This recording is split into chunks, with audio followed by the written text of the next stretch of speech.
మళ్ళీ ఉగ్రవాద చర్యలకు ఉపక్రమించింది పాకిస్తాన్ అంటే అటువంటి మాట వినిపిస్తోంది. ఇన్ఫాక్ట్ ఆ మాటలకు బలం చేకూర్చేలాగే ఉంది ఈ వార్త. ఎందుకంటే మళ్ళీ ఉగ్రవాద చర్యల దిశగా పాకిస్తాన్ అడుగులు వేస్తోందా? ఈ మాటలకు బలం చేకూరుస్తోంది ఈ కథనం. బార్డర్లో కొత్త ఉగ్రవాద శిబిరాలను ఏర్పాటు చేస్తోంది పాకిస్తాన్.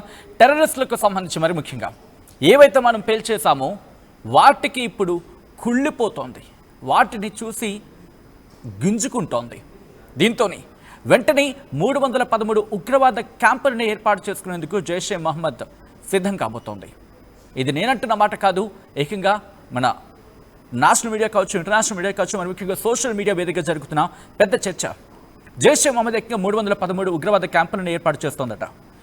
3.91 బిలియన్ పాకిస్తానీ రూపాయల కోసం నిధులని సమీకరిస్తోంది. రిమెంబర్, ఒక డాలర్ ఏకంగా 200 పై చిలుకు పాకిస్తానీ రూపాయలు. అది మందంతా 90, అంటే మనకి డబుల్. అంటే ఆలోచించుకోండి ఎంత ఖర్చు పెట్టాల్సి వస్తుందో వాళ్ళు. హవాలా రూపంలో ఈ డబ్బులు ఎక్కడి నుంచి వస్తున్నాయి? ఇప్పటికే పాకిస్తాన్ కుంగి కృషించి నశించిపోయింది కదా, మరి ఎక్కడి నుంచి వస్తున్నాయి పాకిస్తాన్కి డబ్బులు? అంటే హవాలా రూపంలో డబ్బుల్ని సేకరించేందుకు సిద్ధమవుతోంది. ఇప్పటికే ఆ ఉగ్ర నెట్వర్క్ దీని మీద వర్కౌట్ చేస్తోంది.